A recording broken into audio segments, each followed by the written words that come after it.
So I just recorded this whole thing, and the camera had cropped off the top half of my head. So let's try this again. Hello there. I'd like to talk about my work at Paramount Pictures, specifically my work on Star Trek: The Next Generation. I started work there in October of 1987, and I was initially brought in as an extra to do background work, which I did. I also started very quickly doing stand-in work and photo doubling work.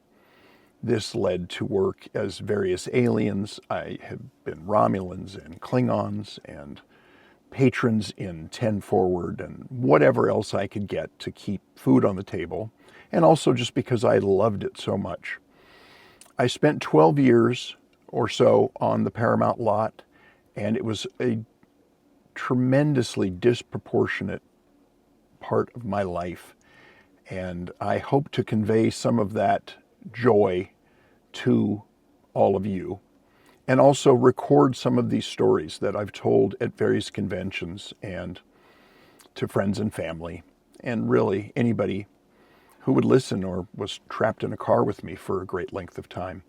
So in my various roles there, I was able to talk to all of the different departments at different times. That doesn't mean I spent a lot of time hanging out in the rafters with the lighting crew or anything, but they were there and they were always open to answering questions. Everybody on the set was really warm and knowledgeable and professional, and it was very much like a family. And that doesn't mean there weren't some dysfunctional uncles like in any family, but for the most part, it was really just a fantastic place, and I drank it up. I would go, if I could, up to the art department after hours and have some pineapple pizza, and if I could help out, I would help out.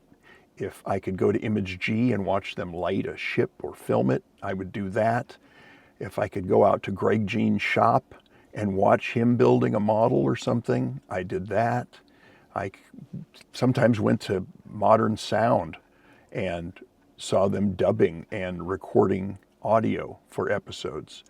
And all of these different facets of production helped to give me a broader picture and an understanding of how things were done. And of course, I missed a lot of things. I'm sure there were many, many meetings and discussions that I heard part of and maybe didn't quite understand the context of, or just wasn't a party to at all. But later, as I began to work for Gene Roddenberry, I was then allowed into more of those types of meetings and eventually had an office in the Hart Building, which is where Gene's office was. And that's the kind of stuff that I would like to talk about, is what I did in background, what I did as a stand-in, what I did as a photo double, and just different stories like that. I got to work on a couple of the movies, and I loved so much of it. And after Gene passed away, I worked in the production office.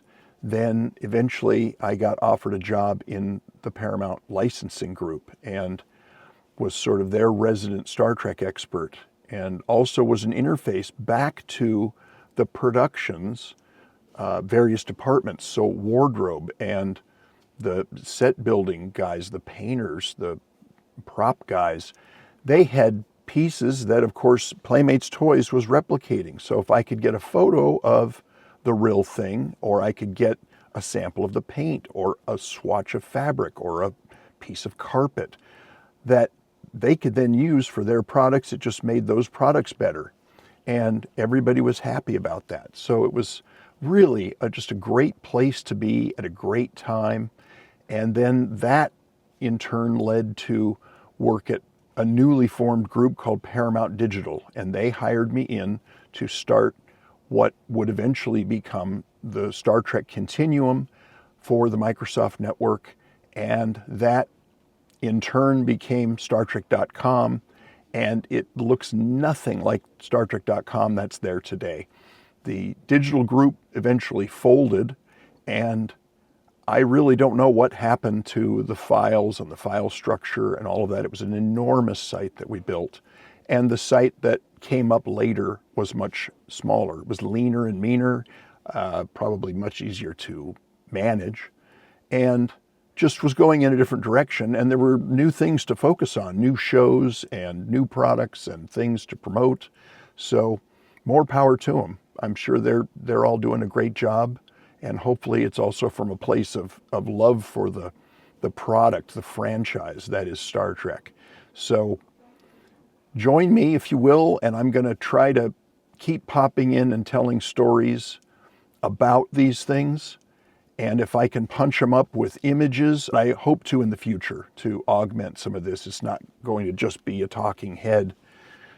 Although, if you're trying to get your kids to sleep and you play this for them, they should be asleep in a couple of minutes. So you're welcome for that. Thanks for watching. Bye for now. Be seeing you.